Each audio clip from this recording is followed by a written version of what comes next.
quero agradecer a presença de todos e em mais uma reunião nossa aqui do Instituto Histórico e Geográfico. O nosso presidente, por motivos particulares, obrigado, não pôde comparecer, então eu vou dar a abertura dessa sessão.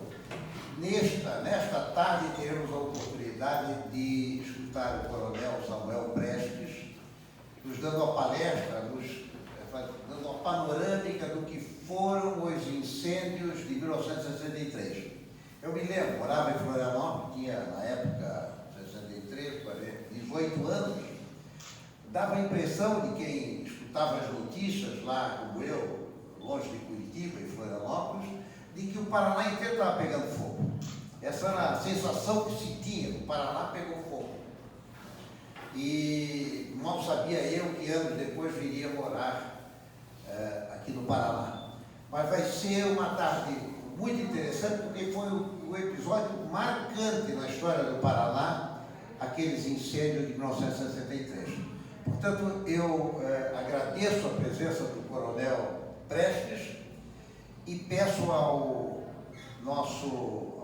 Nelson, nosso diretor cultural, para fazer a leitura do currículo do Coronel Prestes. Obrigado.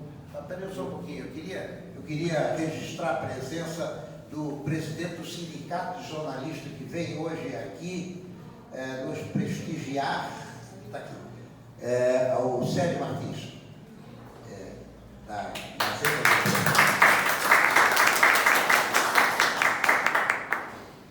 Obrigado.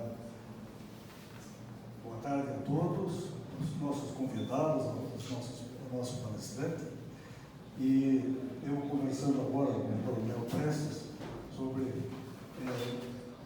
passagens que tivemos com os bombeiros, quando o comandante Capriotti foi o comandante dos bombeiros e nosso companheiro de escaladas e de aulas que nós tivemos com os bombeiros e eles conosco em questão de resgates e utilização de técnicas de montanha para a equipe dos bombeiros.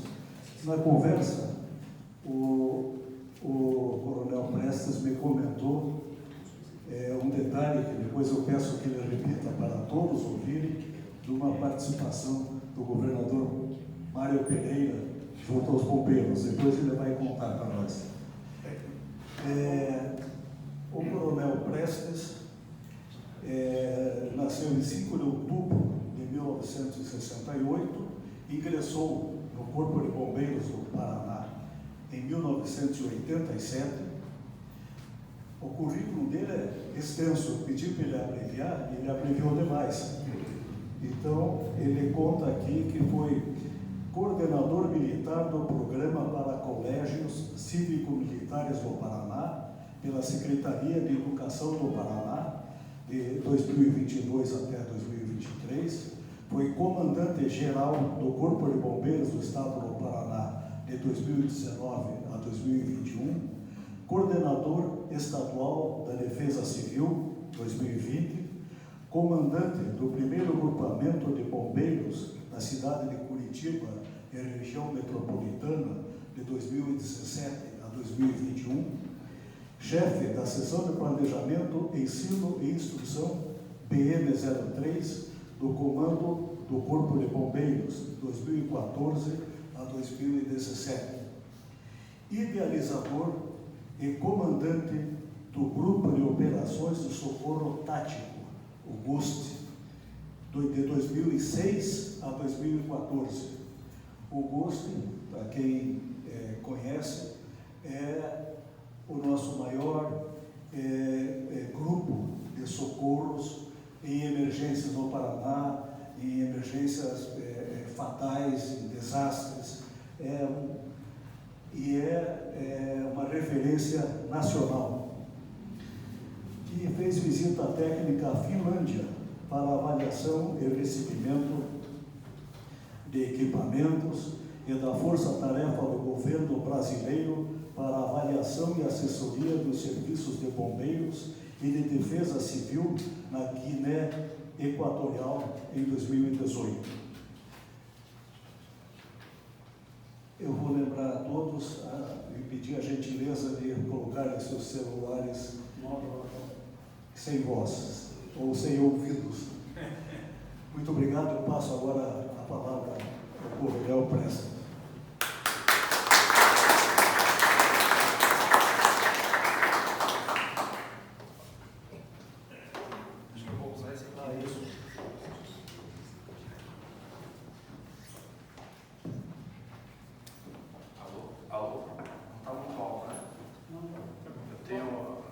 Se eu falar um pouquinho alto demais, a Dani me avisa.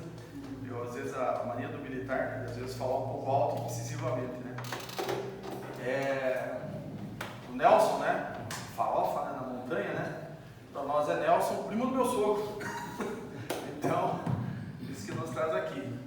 E o governador Mário Pereira talvez lembre que durante seu mandato, o Corpo de Bombeiros ele estava numa situação de carreira muito estagnada, muito parada. Eu fui o primeiro colocado da minha turma e mesmo assim eu não tinha perspectiva de chegar a capitão na minha carreira. E numa reestruturação do Corpo de Bombeiros que o senhor assinou, né, foi que eu fui promovido a primeiro tenente e depois lançou o restante da carreira. Inclusive a assinatura da minha promoção a primeiro tenente foi o senhor que fez. Né? O senhor faz parte da minha história. Né?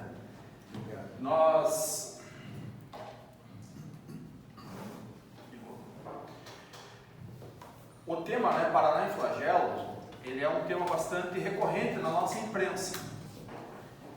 Normalmente o pessoal costuma observar as histórias tristes que aconteceram lá no norte do estado e tudo mais, mas não observa alguns detalhes. E ele foi um divisor de águas na história do nosso bombeiro, do Paraná. O Corpo de Bombeiros do Paraná iniciou em 1912, né, o Corpo de Bombeiros que nós temos hoje. Né, e ele vinha de uma situação de ser, até 2022, uma grande unidade da Polícia Militar. Em 2022 ele se tornou emancipado. Né? Hoje, assim como a Força Aérea saiu do Exército, né? Assim o Corpo de Bombeiros nosso saiu da Polícia Militar, que é a grande mãe do nosso Corpo de Bombeiros. Mas naquela época, os bombeiros eram policiais militares que tiravam um pouco de serviço no batalhão de polícia, depois iam para o bombeiro, depois voltavam para a polícia, e assim ia. Era uma aventura. Então a qualificação era mais militar do que bombeiro. Né? Essa que era a verdade, naquela época. E isso trouxe algumas consequências. E o nosso estado passava por um momento ímpar também, que era o momento de colonização do norte do nosso estado. E a forma como essa colonização se deu, ela é muito importante para nós, nessa história desses incêndios. A forma como ela ocorreu, além das condições climáticas que nós viemos vivendo naquela época. Né?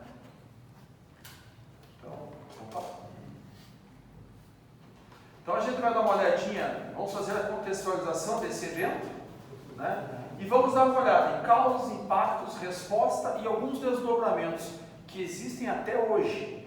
Né?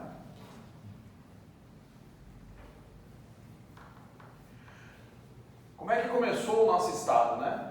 Emancipado de São Paulo em 1853, boa parte do território ele permaneceu inexplorado. Inclusive eu vi um mapa que tem aqui no corredor, aqui na escadaria.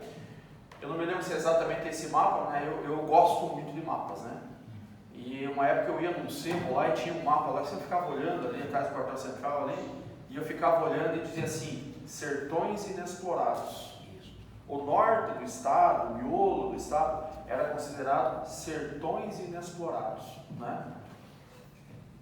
Basicamente, o Paraná era, quando se tornou emancipado, uma fronteira extrativista, da onde se tirava, na época, a erva mate, né? Muito importante para nós, mas também se tirava madeira, né? Araucária, né? Pinheiro do Paraná. E a principal função da estação de Araucária, lá nos idos de 1800 e pouco, era fazer palito de fósforo. Então a gente cortava uma araucária para fazer palito de fósforo. Ia para São Paulo para fazer palito de fósforo. Foi assim, né? E a região norte do estado era um local exótico e inexplorado. né? Sertões inexplorados. Era como se falava lá do Brasil, lá para os europeus, né? Terra de índio, tinha umas coisas exóticas, onça andando para todo lado e tal. Assim, dentro do Brasil se falava daquela região do Paraná. Paraná, Mato Grosso era aquilo, um grande sertão, né? Nessa época de 1800 e pouco, quase 1900, veio para cá um camarada, um letão, não veio direto para o Paraná, mas ele foi muito importante para nós, que é o Klabin, Maurício Klabin. Veio nessa época para cá. Parou primeiro em São Paulo, depois acabou migrando seus negócios para cá. Nós vamos falar bastante sobre esse nome Klabin. A ocupação do norte do estado passou por uma fase bem interessante. A gente lembra normalmente da Companhia das Terras do Norte do Paraná, que deu origem ao nome, a companhia inglesa, né? Que deu origem ao nome de Londrina, a segunda maior cidade do nosso estado. Mas na verdade, essa ocupação ela começou, a ideia dos ingleses era fazer um grande latifúndio no Paraná. Um latifúndio de algodão. Então eles compraram uma área de aproximadamente ali 546, 550 mil alqueires para plantar algodão. Ia ficar um baita do algodoal lá, né? Todo o norte do Paraná ia virar algodão. Só que não deu certo. O clima não ajudou, o solo era perfeito. O clima não ajudou para o algodão. A Inglaterra recebeu isso como uma concessão, mas o clima não ajudou e eles não sabiam o que fazer com essas terras. O que vão fazer com esse algodoeiro que não deu certo? Começaram e não terminaram. Aí o que eles tiveram? A brilhante ideia. Criaram outra, começou com a Brasil Plantation Syndicate Limited, né? Que era sobre algodão, e passou a ser Paraná Plantations Limited. Mudou o nome. E daí já era diferente. Fizeram colonização. Então, o Paraná, o norte do Paraná, ele era um loteamento.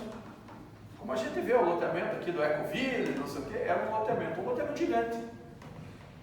Nessa época, aqui no Paraná, ela se chamou Companhia das Terras Norte do Paraná. Mas o nome dela mesmo lá fora era Paraná Plantations Limited.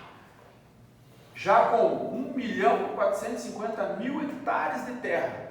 É muita terra. Era dessa empresa.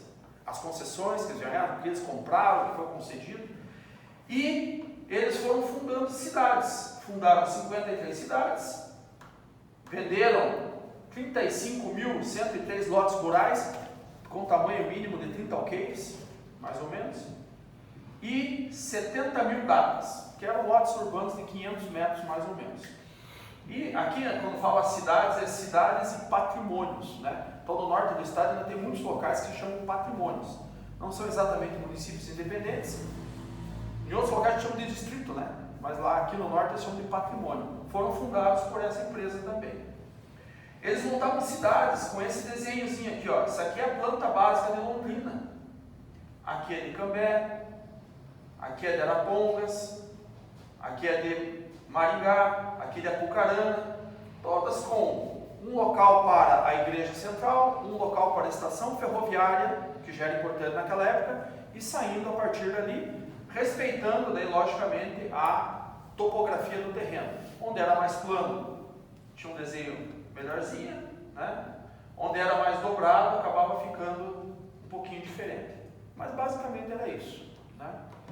A família da minha esposa, né, que é mais ou menos dessa época lá, né, teve terras ali em Apucarana, né? O avô dela teve pedreira, né? Explodia as coisas lá, tudo, né? Então, tem bastante. Fazenda de café. Não, tua avó falava da pedreira também. Opa. Naquela época, então, foram criadas várias propriedades rurais. Muitas propriedades rurais. O agricultor comprava basicamente vindo de São Paulo, de Ourinhos, porque naquela época nós tínhamos a primeira ferrovia, foi instalada, que ligava Ponta Grossa a Ourinhos, e depois as ramificações que iam para o norte do Paraná. Se a gente olhar, ali perto do quartel central do bombeiro de Maringá, passa a via férrea antiga, Até hoje passa ali. Então, ao longo dessa via férrea é que ocorreu a maioria dessa colonização. Colonização de terras de 300 alqueires, que já não são grandes propriedades, mas numa área de mata nativa, de um sertão inexplorado, né? E que o agricultor chegava, nós estávamos vivendo o ciclo de ouro do café, né? E em 1962, um ano antes dos incêndios, o Paraná foi responsável por, a Dani sabe melhor porque ela é agrônoma, né? Quanto, Dani? 58% da produção de café no Brasil, né? Quase 59% da produção de café no Brasil saía do Paraná. Então, imagine que em 40 e poucos começou a colonizar aquilo, as coisas não aconteciam na mesma velocidade de hoje, e em 62 nós já éramos responsáveis por quase 59% da produção de café do Brasil. Era muita coisa, né? Era tudo exportado, né? Aí o que acontece? O povo comprava um terreno, ele tinha que botar para produzir, era ouro verde, né? O que ele tinha que fazer para botar para produzir? Tinha que limpar. Como é que ele limpava? Tacando fogo. Isso é ancestral, isso é normal, é assim que é feito, e é feito até hoje, a gente vê nas regiões ali amazônicas, tal, em várias fronteiras agrícolas isso acontece. Essas queimadas muitas vezes saíam de controle, mas nós tínhamos, né, nesse período, a nossa cobertura vegetal primária, a nossa mata nativa, caiu de 80% do estado na década de 20 para 45% na década de 60, 40% a 45%. Depois desse incêndio de 63, caiu para 25%. A cobertura vegetal nativa. Olha como foi grande esse incêndio, né? Então nós já viemos de uma limpeza de terra muito grande, visando a agricultura.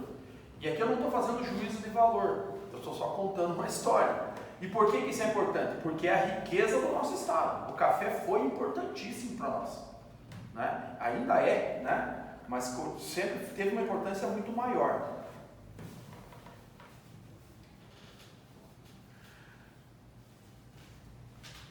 Ao mesmo tempo, nós tivemos por 10 anos uma série prolongada de secas no nosso estado.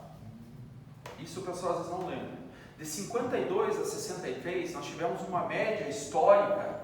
A média normal de precipitação no estado é de 1.682 milímetros por mês. Essa é a série histórica no estado, na região norte. Nesse período, de 52 a 63, foi 1.248 a média. Baixou muito, né? Em 63 foi 800. Metade do que deveria ter chovido em 63. Então, nós tínhamos uma fronteira sendo explorada. Nós tivemos um período de seca prolongada. E aqui a gente tem um gráfico, infelizmente, né, talvez na imagem aqui fica um pouco ruim, é mais ou menos nessa região aqui, que nós temos aqui a ocorrência do que hoje nós chamamos de El Niño, ou La Niña, né, que é o aquecimento das águas do Pacífico, e o contrafluxo disso que é o La Niña, que causa o quê? Secas ou inundações. Nós lembrávamos agora há pouco com o Farofa aqui, né, com o Nelson, a gente lembrava de algumas personagens, né, da história do bombeiro, que foram meus comandantes lá no começo, né? O Coronel Silva, o Coronel Nivaldo, eles são dessa época e eles falavam que nós tínhamos os anos cíclicos. Naquela época não falava El Niño e La Niña, se falava o ano cíclico. E eles sabiam que ano seria o ano que nós teríamos mais incêndios florestais e que 2 anos depois nós teríamos enchentes. Aquelas enchentes de União da Vitória e tudo mais. Aquilo foi... Eles tinham essa noção muito clara, porque eles viveram essa série histórica aqui. O El Niño e a La Niña não são como um relógio certinho, de 8 em 8 anos, tal, né? Não são assim. Tanto que nós passamos um período agora de 2 secas prolongadas, há poucos anos atrás, aí, né? Bem na pandemia, aí, nós tivemos 2 anos de seca. Chegou a faltar água em Curitiba, né? Teve rodízio e tal, né? Mas eles afetam do mesmo jeito. O que gerou essa seca prolongada? Baixa umidade do ar, de 20 a 35%, né? E geadas muito intensas, entre 62 e 63, muito fortes, chegando a menos 7 graus registrado em Guarapuava. Frio em Guarapuava é normal, né, governador? Frio em Guarapuava está no script. Menos 2 graus em Londrina, isso não está no script. Na Londrina não, né? Guarapuava pode tudo, Londrina não, né? É muito frio. E o que a geada faz, esse clima tão frio? Ele seca o ar. Então nós tínhamos um ar muito seco. E nós tivemos, como informação adicional, essa seca de 63 começou em janeiro. E quando foi chegando em agosto, nos meses de frio, nos dias 6, 6 e 7 de agosto de 63, mínimas de 0 graus em Londrina e menos 7 em Guarapuava. Ar muito seco. Muito seco mesmo. Então, uma prática comum e ancestral que nós temos, que existe até hoje, infelizmente, mas existe, né? De se fazer as queimadas, né? Eu venho de família de lavradores, né? A minha família também é de Santa Catarina, é de Mafra. E meus tios, meu avô fazia, né? As queimadas para limpar pasto, meu avô plantava milho, né? Então tinha que limpar tudo aquilo e fazer queimada, era normal. E um clima muito ruim. Então, 2 fatores que são concomitantes. Começaram alguns focos de incêndio em Porecatu, Jacupitã, Rolândia, Londrina, Apucarana, aqui em cima, né? Começou alguma coisinha aqui assim. Os primeiros focos só deram notícia mesmo no dia 14 de agosto. Por quê? Porque até então, esses focos estavam sendo considerados coisa normal da geada. Os estragos estavam sendo considerados estragos da geada.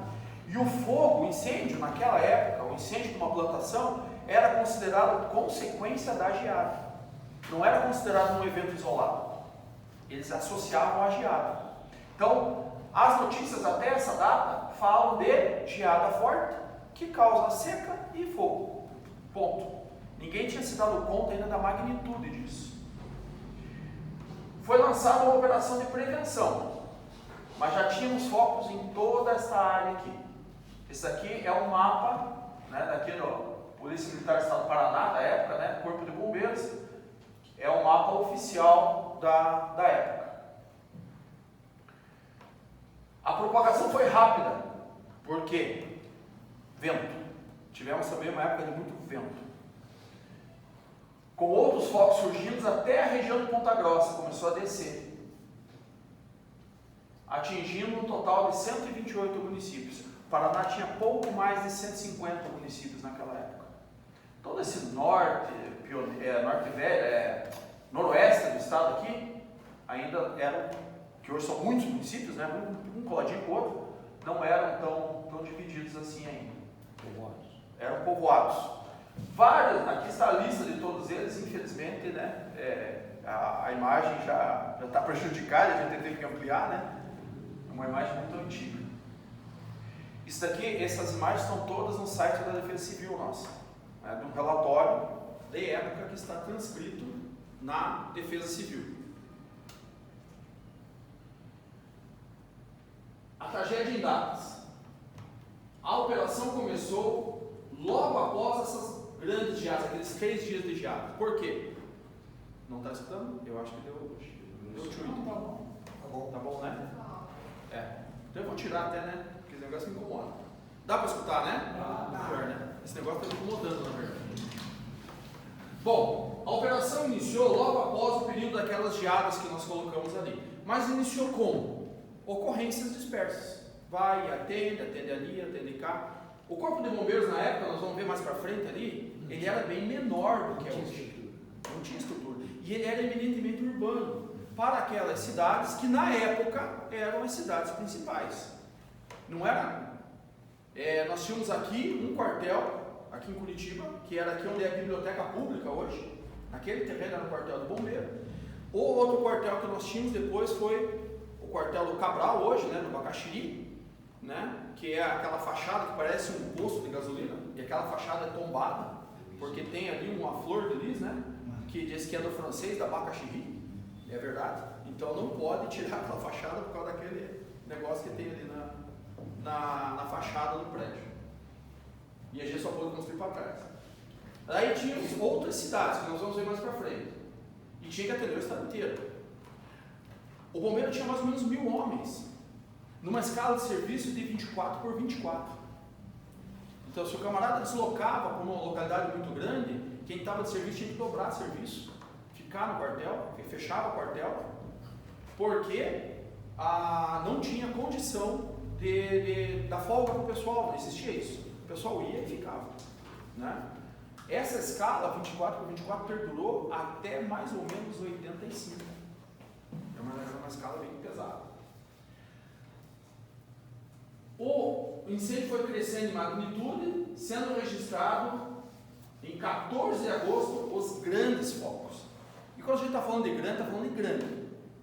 Para ter uma ideia, dentro da Klabin, a frente de fogo, no final de agosto, chegou a 20 quilômetros.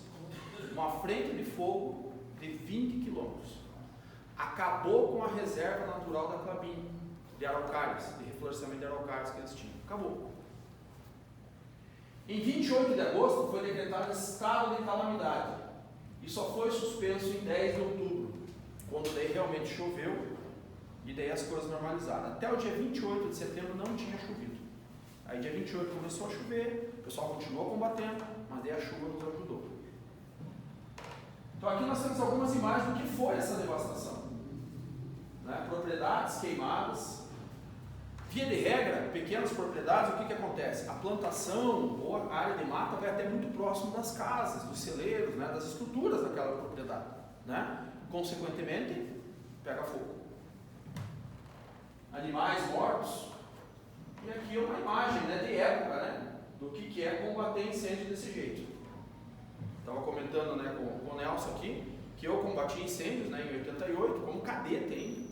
Nós fomos convocados, né, cancelaram nossas aulas, porque nós passamos por um período de grandes incêndios aqui na região metropolitana, né, Rio Branco do Sul, Campina Grande e tal, e eu fui para o Morro da Araponga e nós fazíamos isso mesmo, era desse jeito que a gente trabalhava. Até o equipamento, capacete, que era bem parecido ainda, né, e nós tivemos essa experiência de trabalhar dessa forma também.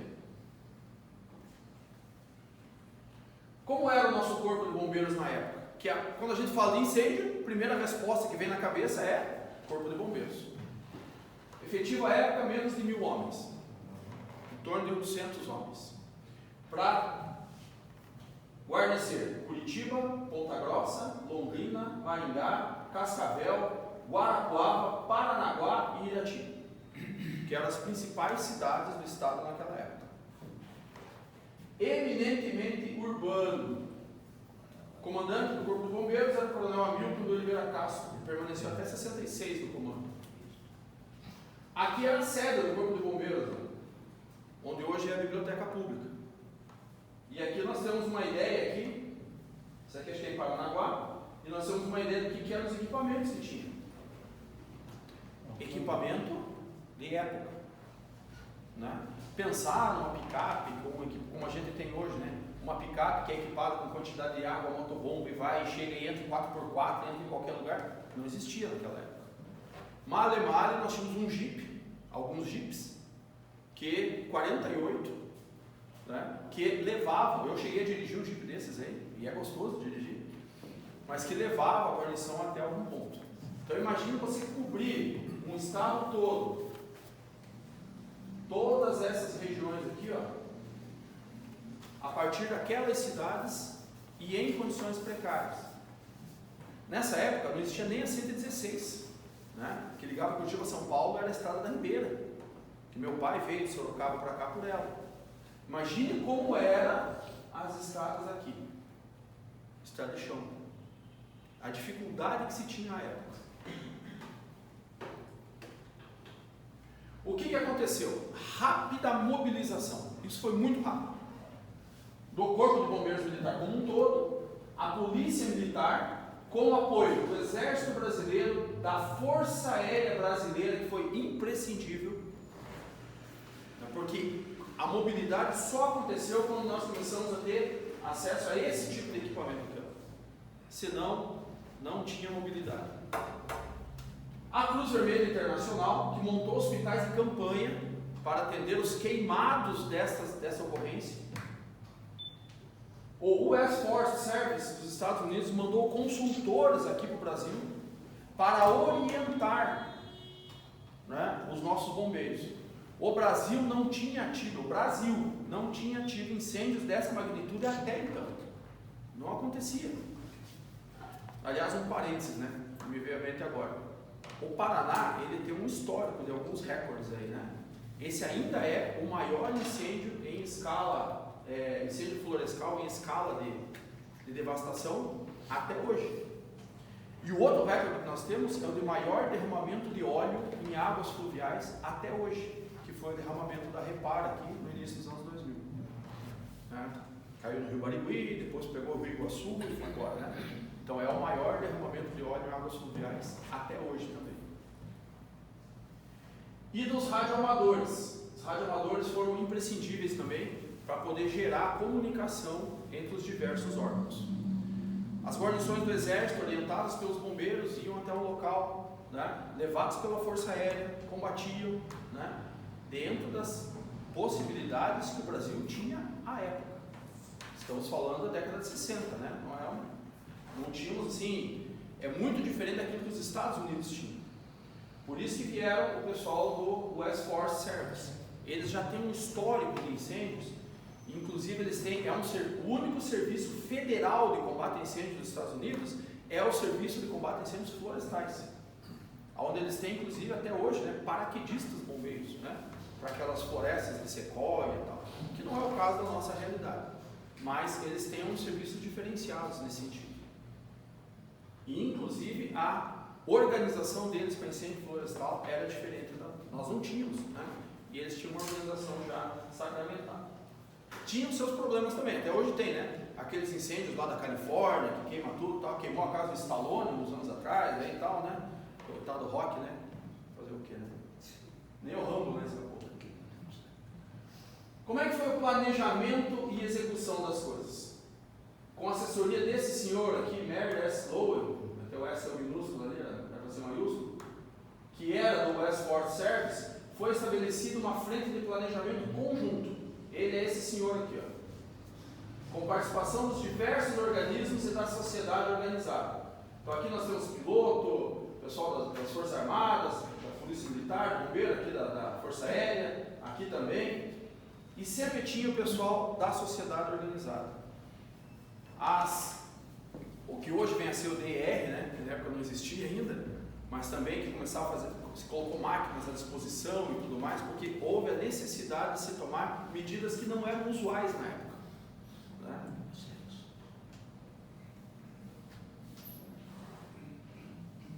Aqui acabou repetindo ali o texto. Aqui nós temos aqui o gabinete de alto comando da crise e como ela era organizada. Aquele relatório diário, os mapas de comunicação que os radioamadores conseguiram estabelecer, que não foi muita coisa, mas conseguiram fazer conversar.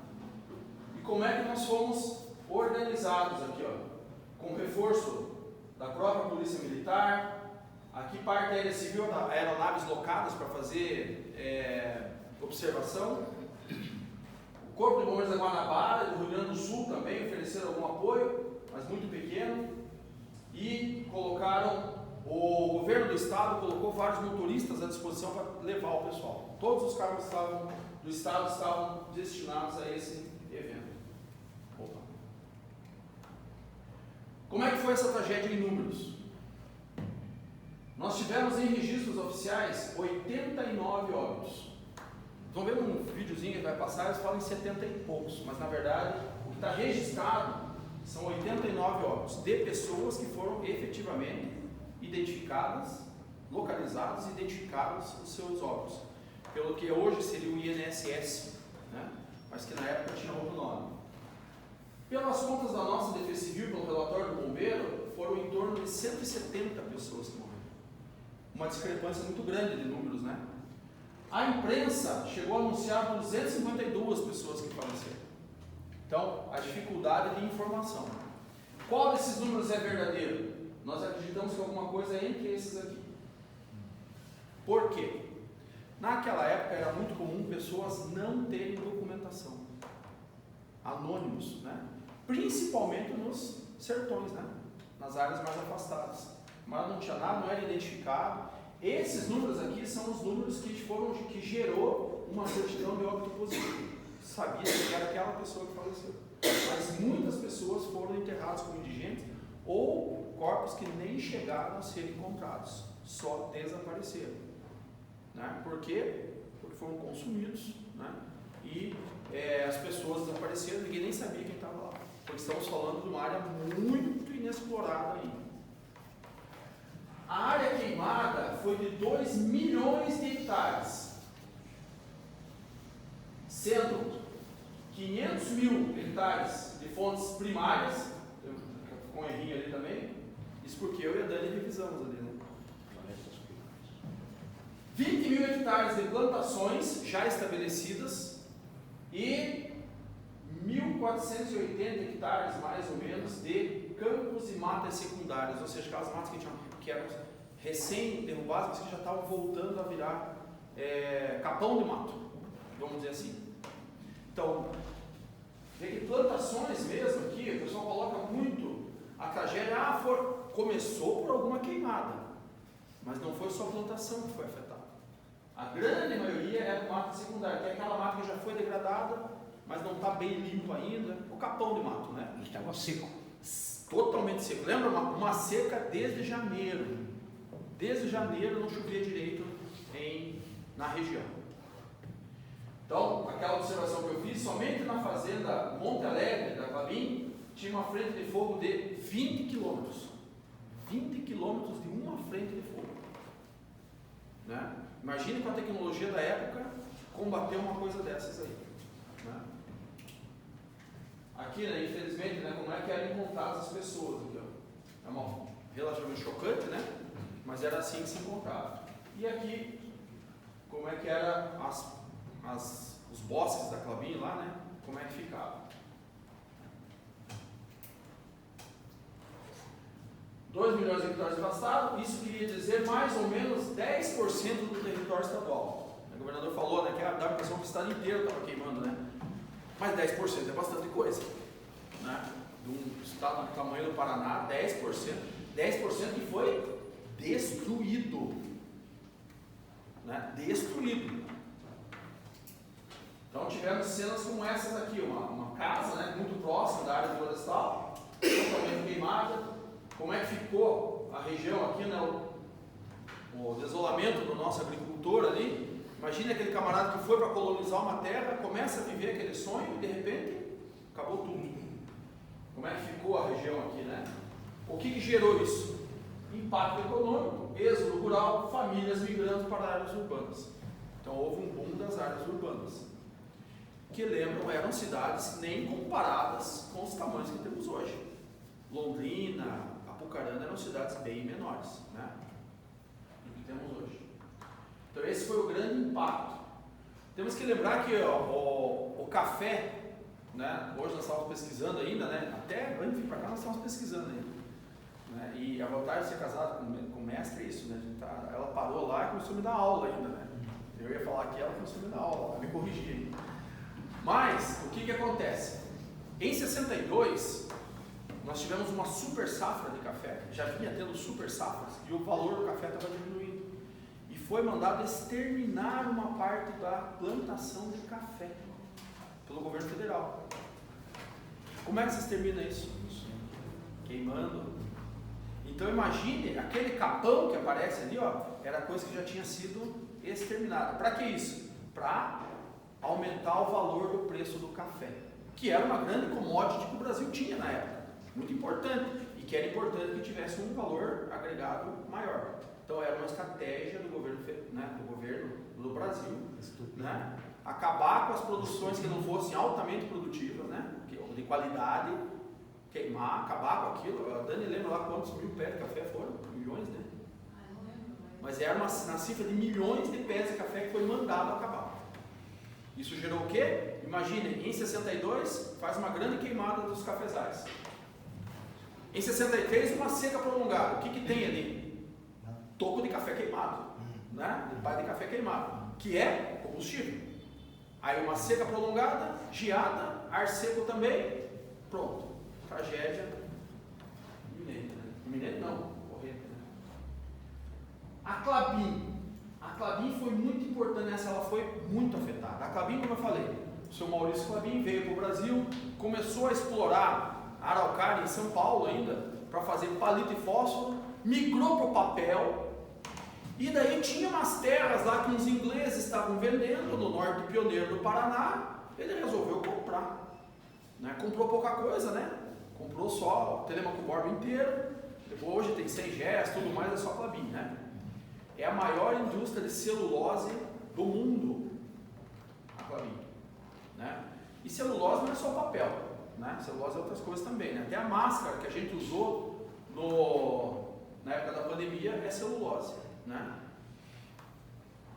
Mas, após esse incêndio, foi criada a Fórmula de Monte Alegre, que prevê riscos de incêndio com o apoio técnico da Universidade Federal do Paraná. Houveram várias parcerias depois desse incêndio com a Universidade Federal do Paraná e que resultaram em muita coisa boa. Né? Essa fórmula de Monte Alegre, essa fórmula bacana aqui, eu sou matemático, né? Fiz matemática, então para mim é bonito. Né? Fórmula de Monte Alegre é somatória de N1 até N, de 1000 dividido pela umidade relativa do ar. Então, N é o número de dias que não chove. Né? Para mim é uma fórmula bonita porque ela é simples, né? Ela é condensadinha, pequenininha, ela é bonitinha. Hoje, até questão de alguns anos atrás, ela era a única fórmula do Brasil para análise de risco de incêndios florestais. Era a única. Hoje já existem fórmulas adaptadas para cada região, mas até então ela era a única. Foi desenvolvida em 72, que a fórmula foi criada e tudo mais, foi testada, né, tudo mais. Em 72 foi isso que ela foi sacramentada como índice de risco de incêndio florestal. Pode passar para nós o filminho?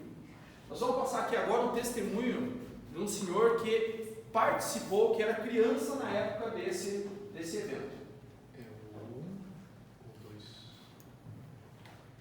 É esse aí, o primeiro.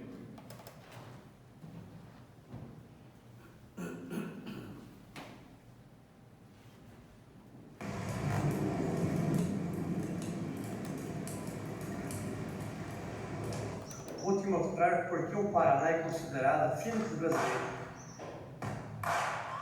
Para saber, acompanhe até o final. Olá pessoal, sejam bem-vindos. Esse é o canal Prosa de Monte Alegre. Eu vou mostrar para vocês como é que foi o maior incêndio florestal do mundo na época, no ano de 1963.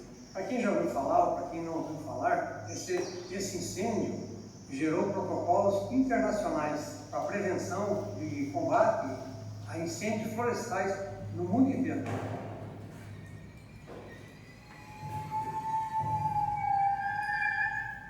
Então, este cenário de 1963, ele fecha dessa forma.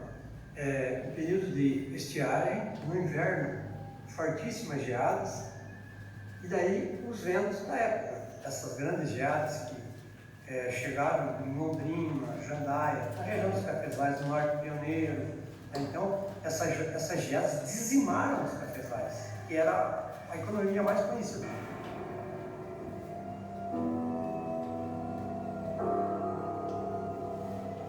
Teve um período de estiagem, de pouquíssima chuva. O normal era o roceiro fazer uma limpeza e tocar um fogo, ele controlava. Então isso era um lugar comum.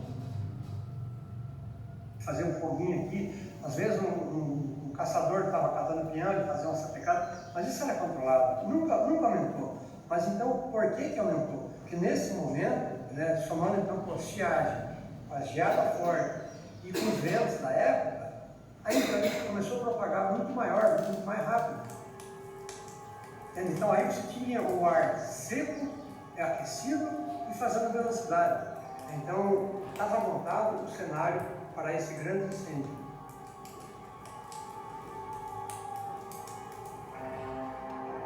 A grande imprensa noticiou nos Estados Unidos, na Europa, noticiava então esse grande incêndio.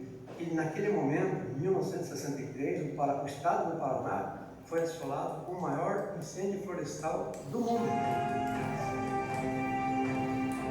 Na nossa região houve registro que a umidade do ar chegou a 9%. Veja bem, menos de 10%. E fica insuportável você respirar. Considera, por exemplo, o calor, a secura do ar e a fumaça era insuportável. As primeiras notícias que dão conta da chegada do grande incêndio na região de Monte Alegre foi ali na região do Rio das Antas. A Monte Alegre entra aí, nesse momento, com a aproximação do incêndio, ele entra em estado de alerta. E já começam a chegar o auxílio externo, o Exército, a Aeronáutica, a Marinha, que vieram se juntar às pessoas, os nativos, aos mateiros.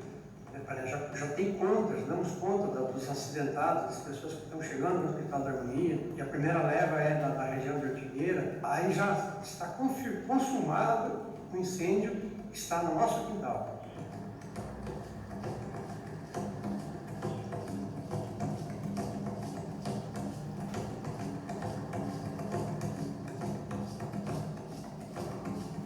E aí, por meio de comunicação de rádio, informações através de mapas que já existiam, né, na fazenda, então esse controle eles ia se estabelecendo pontualmente. Onde falava que estava acontecendo incêndio, esse pessoal estava se deslocando. Mas eram muitos pontos. A logística foi montada em vários lugares, inclusive no estádio Horácio Clabin montaram barracas. Então, sob lonas, esse pessoal se reunia para o seu descanso e o combate desse incêndio. O que para nós era notícia, acaba virando então a realidade. E o fogo se aproxima no fundo do Caiubi, próximo ao campo dos Magaçaba. Inclusive tem uma citação no livro da Dona Helene Fernandes que fala que o fogo chegou a 50 metros de altura. Então o vento e essa propagação do fogo aumentavam muito. Então o fogo passa pelo fundo do Caiubi, ele passa próximo ao Gritador e vai se encaminhando até a Serraria da Harmonia.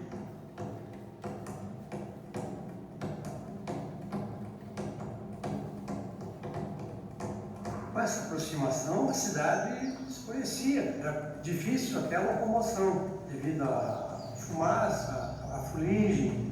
As pessoas saíam desesperadas de suas casas. Nessa época, meu pai trabalhava na padaria, e quando a gente precisava se deslocar, por exemplo, da Vila Caiubi até a padaria, que ficava no centro da Harmonia, era desesperador. A gente, como criança, não conseguia entender o que estava acontecendo. As informações que vinham é que havia um incêndio, o que nos restava era o pavor, o medo. Nessa época, então, intensificou-se o regime de trabalho da padaria. Então, só para ter uma ideia, a gente deslanchava, que é o termo que a gente usa, mais de 1 tonelada de trigo por dia. Então, a gente, dentro da padaria, às vezes chegava uma informação, um caminhão que vinha buscar pão, para levar lá para a região do Laria, lá para a região da mina de carvão. Então a gente corria pegar a informação, né? Criança, curioso, e meu pai não gostava. Meu pai não gostava porque aquilo apavorava a gente. Às vezes as notícias que um fogo em tal lugar tinha apagado, aquilo virava festa, motivo de alegria. Mas no caminhão seguinte que vinha já falava, não, começou fogo em outro lugar. Eu me lembro agora que fazia-se os lanches ali na cantina do Grupo Escolar Manuel Ribas, os sanduíches para entrega, a distribuição nas frentes de batalha. Diversos caminhões faziam transporte para as agrovilas, para as frentes de combate, muitas pessoas que estavam combatendo, né? Pessoas de fora e os nativos, voluntários que chegaram próximo de 20 mil pessoas. Essas pessoas que estavam fugindo, né, que eram transportadas, elas vinham para a Vila Harmonia. Elas foram acolhidas no Grupo Escolar Mama Vivas, no Salão Social do Clube Atlético Monte Alegre. Então essas pessoas, algumas foram para a Cidade Nova, né, Telemaco Borba, ali onde foi a Lojas Record, na Avenida Horácio Clamin. À medida que o incêndio foi chegando, né, as casas estavam sendo dizimadas, as pessoas precisavam sair, né, estavam tendo suporte da logística para poder transportar esses flagelados. Então, as pessoas pegavam o que podiam, as pessoas o que conseguiam carregar. Logicamente, levavam os animais domésticos, seus cachorrinhos, trouxas de roupa. Era um desespero. Eles não sabiam se iriam voltar para suas casas. Essas pessoas, esses refugiados, eles foram acolhidos na área Fabril, dentro do prédio da pasta mecânica, que ainda não estavam instalados os equipamentos lá. Uma das preocupações também com relação à saúde era a distribuição do colírio. O colírio era distribuído em litros e também vaselina, que era usado para a pele, cada secura do ar. Os danos se tornavam irreparáveis. Aproximadamente 70% da mata estava sendo atingida. Sendo então o Paraná um estado agrícola, chorava-se então a perda dos cafezais, mas a grande perda foi nas florestas. Então ali houve uma perda, um prejuízo de aproximadamente 70% da mata. No nosso contexto aqui na região dos Campos Gerais, a gente constatava, era a perda dos pinheirais.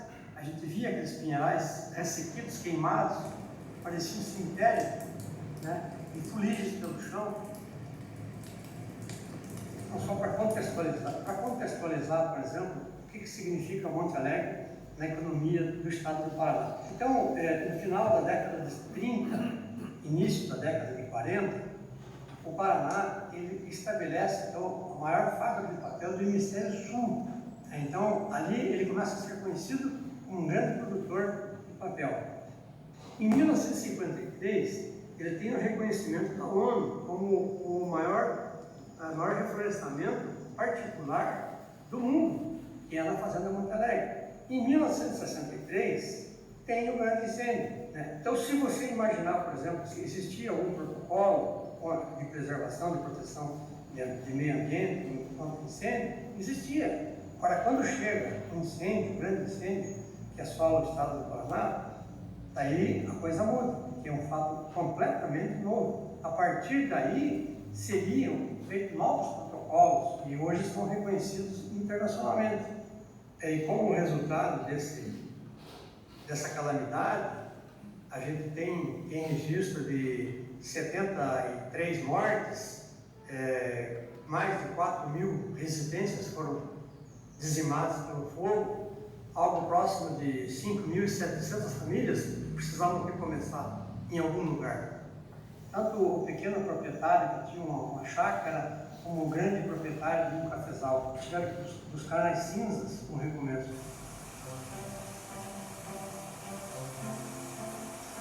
Foi com muita alegria, né, que a gente recebia as informações por rádio, que estava chovendo no sul, estava chovendo na Argentina, já tinha inclusive causando alagamentos, mas para nós era tudo que a gente via, né?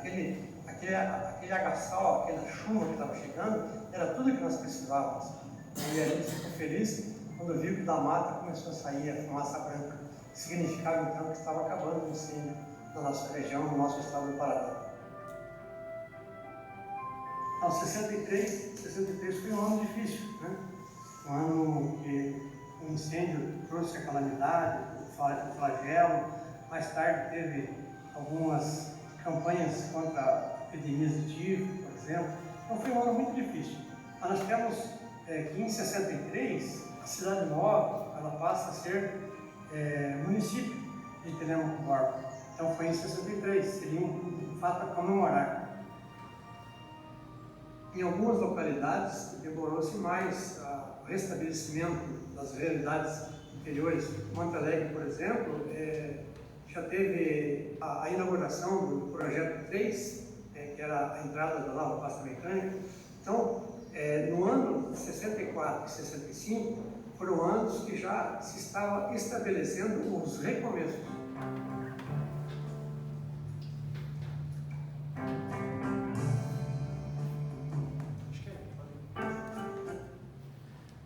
Bom, pessoal, nada melhor do que testemunha que viveu isso, né?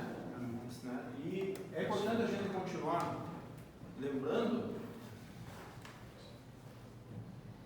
enquanto estão vivos ainda, né? Enquanto estão entre nós aí. Nós temos um grupo, né, dos ex-comandantes, né? E 4 dos nossos ex-comandantes participaram dessa ação.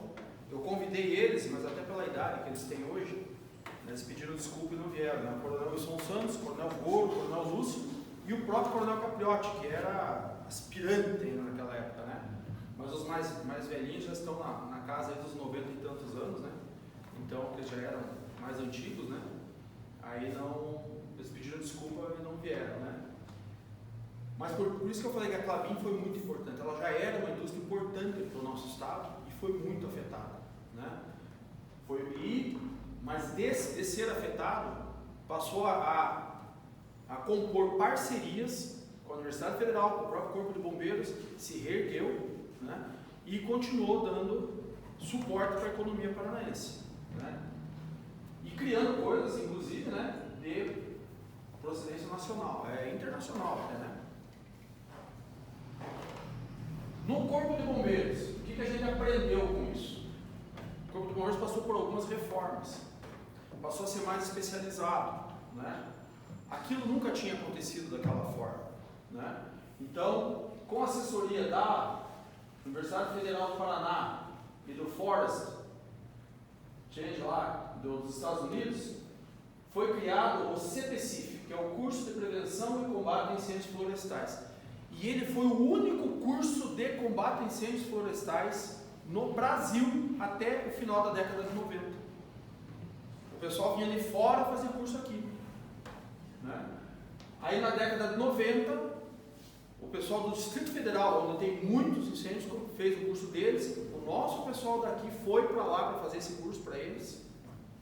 E daí, depois a Força Nacional, que existe hoje, também tem um elemento de combate a incêndios florestais baseado no que é feito aqui. Você vê, uma coisa que aconteceu lá na década de 60, os ecos perduram até hoje.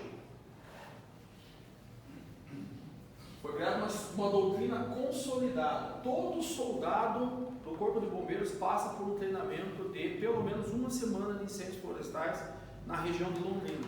Nós temos uma fazenda que é cedida e a gente queima um pedaço da fazenda, toda a escola de soldado.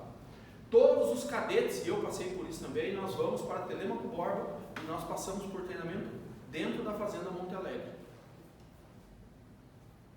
Várias forças-tarefas do bombeiro do nosso estado foram enviadas a outros estados para fazer combate a incêndios florestais. E a gente coloca aqui como destaque, né, Roraima, em 98, porque Roraima não é um estado que tenha incêndios florestais normalmente, é floresta amazônica, é úmido, mas também foi devastado, e quem acertou, quem liderou a força-tarefa de vários estados que combateu ali, foi o pessoal do Paraná. Inclusive no relatório tem um capítulo que fala a chegada dos paranaenses. Orgulho para nós, né? Orgulho para nós, né? No Mato Grosso do Sul, em 2020, eu já estava no Comando Bombeiro, e no Amapá também, nós mandamos também forças-tarefa para combater incêndio naquelas localidades. Aqui uma foto do nosso CPCIF, um emblema. O brevet, né, de curso, né, aqui no Paraná, e o brevet de curso do Distrito Federal tem uma araucária também. Por quê? Porque nasceu do nosso. Lá não tem araucária, né? Mas aqui tem. Então, eles usam essa mesma arvorezinha no emblema deles em reconhecimento ao que o nosso Corpo de Bombeiros fez para eles. Sempre assim, parcerias que surgiram, né? Da sociedade civil com o órgão público. Foram desenvolvidas técnicas de manejo, né? E elas foram adotadas, né? A plantação com aceiros, né? Essas escadas aqui, né? Para impedir a propagação, plantio de barreiras naturais, plantas mais resistentes ao fogo em determinados momentos, manejo da biomassa e resíduos vegetais, ou seja, limpar o reflorestamento embaixo. Isso não era feito. Queimadas controladas, né? Nós temos, a cada 2 ou 3 anos, é feita uma queimada controlada no Parque de Vila Velha. O Parque de Vila Velha, Campos Gerais, né, é aquele capinzeiro, né, aquele capinzão. Conforme o ano vai chegando, vai ficar muito seco, o Corpo de Bombeiros de Ponta Grossa faz uma queimada controlada para evitar que inadvertidamente aquilo gere um incêndio florestal grande. Então são feitas queimadas parciais da vegetação que já está morta e tal, prevenindo e fazendo o que a gente chama de acero queimado, para evitar isso daí. Isso é manejado junto ao Instituto Água e Terra, né? O IAT, antigo IAP, né? Isso é tudo com manejo, muito bem planejado. Zoneamento e fragmentação de áreas florestais. Então, um reflorestamento ele é todo loteado, de acordo também com a geografia, né? Mas ele é loteado para que se queimar, vai queimar um talhão, não vai queimar tudo. Monitoramento de sistemas de alerta, através principalmente dessas torres aqui, né? É até interessante, né? São torres de mais de 50, 100 metros de altura, né? E a Klabin, por exemplo, a fazenda Monte Alegre é cheia dessas torres, com goniômetros, né? Onde você, apenas olhando, você tem a noção exata onde é que está queimando, para você poder mandar o socorro. Plantio de vegetação resiliente e recuperação de áreas degradadas. Lembra que eu falei que uma grande parte, praticamente 3/4 do que queimou era capão de mato, que era uma área que já tinha sido usada pela agricultura, tinha sido deixada e estava criando capão de mato, né? Isso é uma área degradada, então ela tem que ser recuperada. Ela ficou lá, acabou queimando. Né? O Nelson sabe bem, né? Quando a gente subia ali pelo Getúlio, né? Às vezes a gente passava no Samambaial, né? Samambaial é típico, né? Sim. Que é uma área que foi degradado já, e a primeira vegetação que vem é o Samambaial. Mas aquilo para queimar é uma beleza também, né? E a educação e capacitação das comunidades locais, tanto pelas empresas, pelas fazendas, como pelo próprio Corpo de Bombeiros, né? E se vocês repararem, eu até não coloquei a imagem aqui, nos nossos postos de polícia rodoviária, existe uma tabela que tem um ponteiro que diz o índice de risco de incêndio florestal naquele dia. E aquilo é atualizado diariamente no período de estiagem, né? Isso, através da fórmula de Monte Alegre, foi instituído no estado do Paraná que isso deve ser feito. Então, nas rodovias já tem essa indicação de como é que está o risco de incêndio florestal.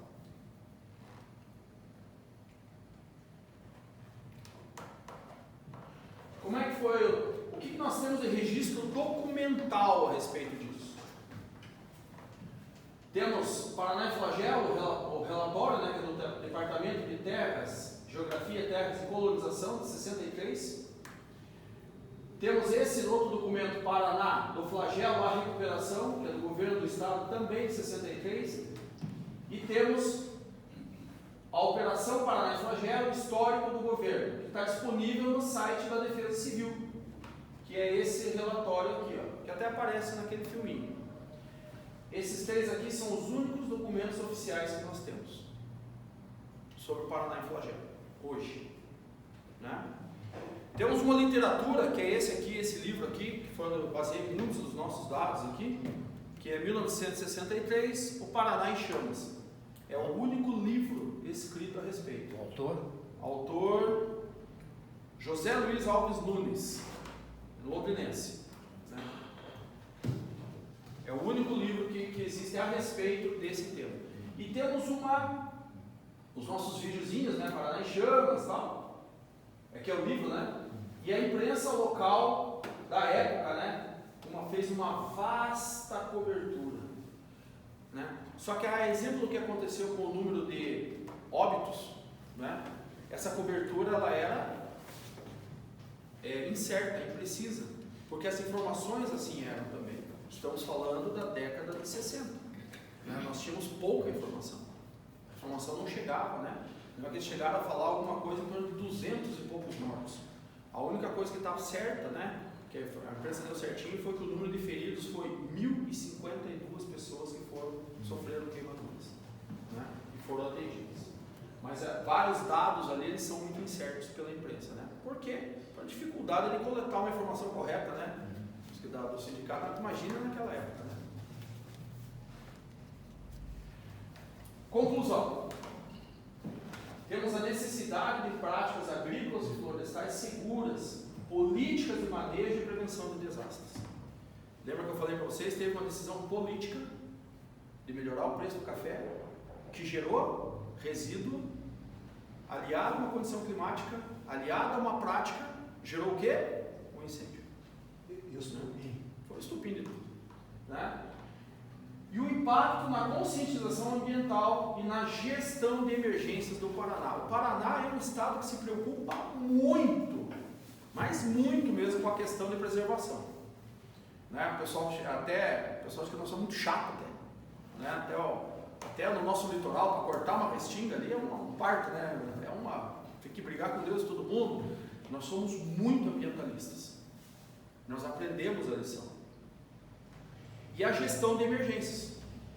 Estamos no mesmo estado, as condições climáticas se repetiram algumas, mas nós aprendemos, não tivemos mais nesse tipo lá. Tivemos em 88, uma época muito grande de muitos incêndios também, inclusive com a morte de bombeiros, combatendo incêndios aqui na região do Rio Branco do Sul. O aspirante Eidan faleceu.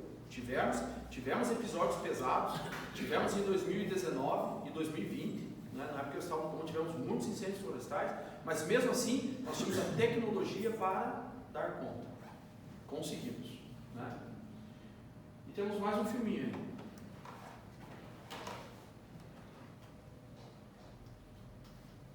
É o segundo dele.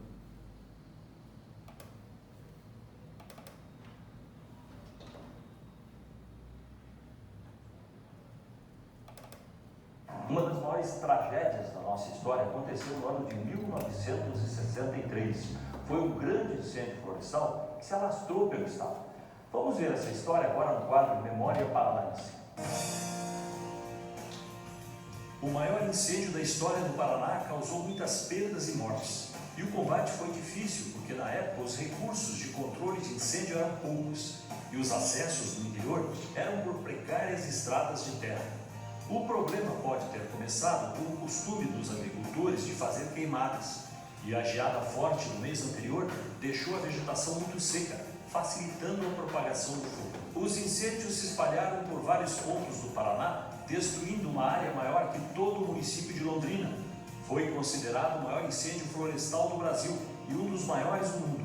Cerca de 120 cidades das regiões Norte, Central e dos Campos Gerais foram prejudicadas. Os registros da época não trazem um número confiável de mortos, mas, segundo os antigos jornais, teriam sido entre 89 a 250 pessoas, além de muitos feridos e grandes perdas para sítios e fazendas. José Antônio Molini tinha 11 anos na época do incêndio. Eu não estava com eles, mas eu vi quando eles tiveram que voltar com uma situação desagradável, machucados. E a narração do meu pai todo que ele teve foi uma coisa que marcou a vida dele. Ele teve problemas até de saúde com esse incêndio. Né? Aí o incêndio ele é o seguinte, ele passa, né? Ele não fica, ele vai lambendo o incêndio de grandes proporções, ele lambe e vai embora, né? Vai buscar novas coisas para queimar. A pedido da minha mãe desesperada, falou, ele morreu queimado, porque os pessoal da fazenda, falou, olha, na região foi lambido tudo, o fogo queimou tudo. Não tem mais nada ali. Aí minha mãe falou, ele morreu queimado. Aí esse Otaviano, que era amigo dele, da família, falou, eu vou atrás. E pegou o jipe dele, mesmo em braços e coisas, e foi lá no local onde meu pai estava. Chegou lá, não existia mais nada, não queimado. Só que aí, como meu pai escutou o barulho do veículo, ele gritou, tô vivo. Aí eu estava vendo que ele estava dentro do poço. A tragédia foi descrita em um livro de José Luiz Alves Nunes, ex-professor de Geografia da Universidade Estadual de Londrina e integrante da equipe de planejamento da Prefeitura da cidade. O título do livro é 1963, Paraná em Chamas.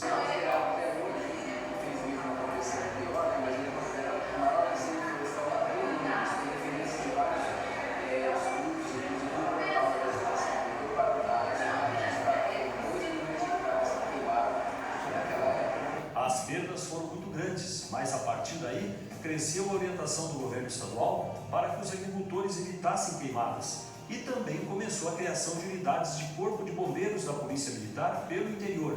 E nunca mais o Paraná enfrentou outro incêndio florestal de grandes dimensões. foi quando o Paraná acordou para esse problema. Não havia um caso tão grande assim até aquele momento e foi considerado o maior incêndio florestal do Brasil. O governador da época era Ney Braga e convidou especialistas, principalmente americanos, que vieram para cá para dar uma orientação para o Estado começar a pensar na própria defesa. De lá para cá, com o tempo foi sendo criada uma estrutura de defesa, chamada defesa civil, todo tipo de informação e principalmente acabar com o hábito que tinha o agricultor, que era colocar fogo sob qualquer pretexto, e isso depois saía de controle.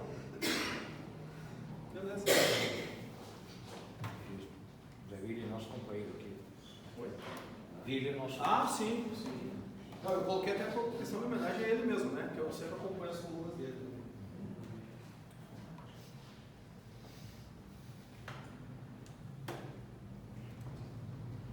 Senhores, era isso.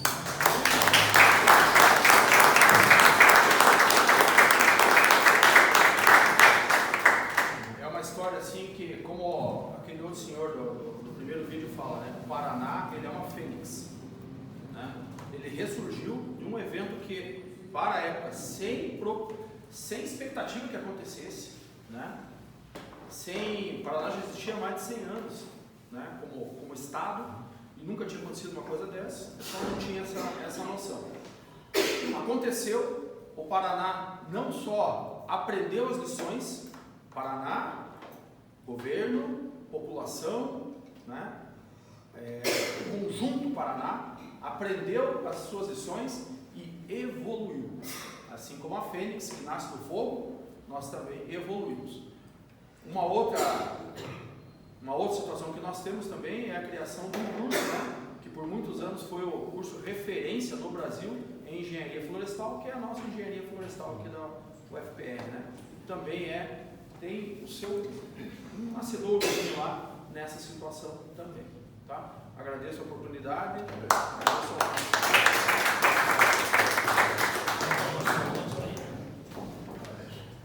As perguntas agora, né? O preço do café depois. Se quiser fazer uma pergunta, Tem que perguntar para a Daniela, ela quer que perguntar. o Marcos está.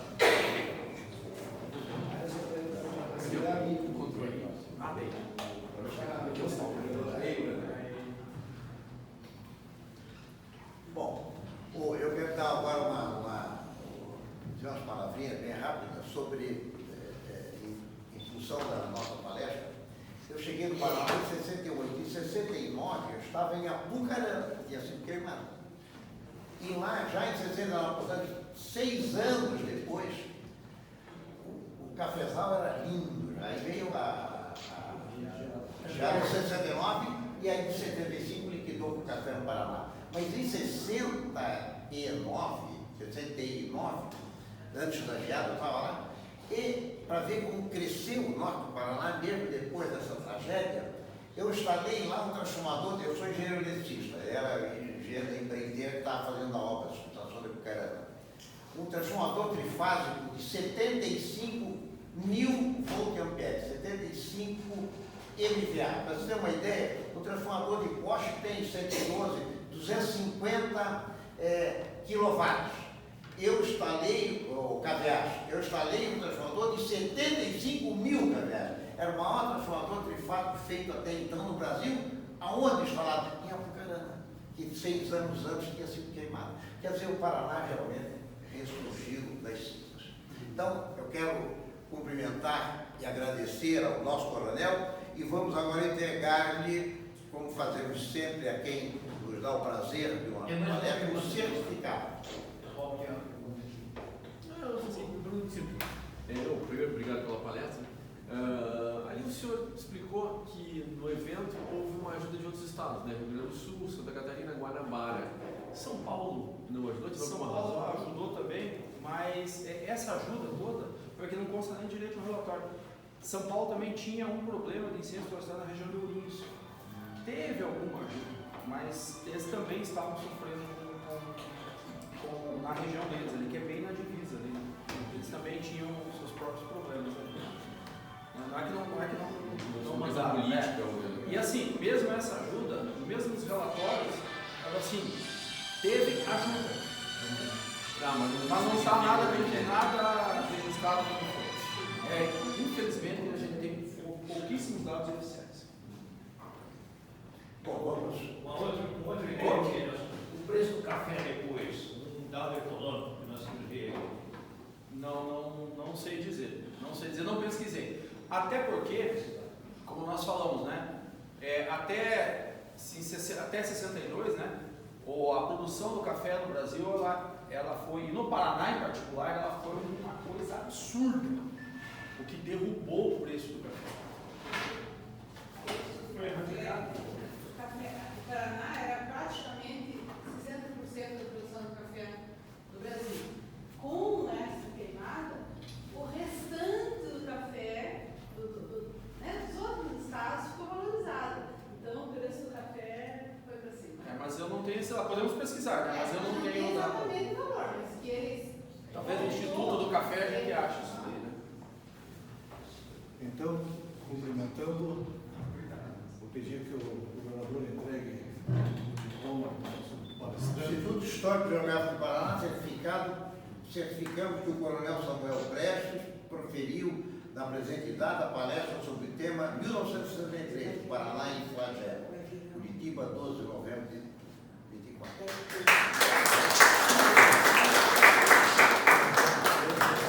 Só que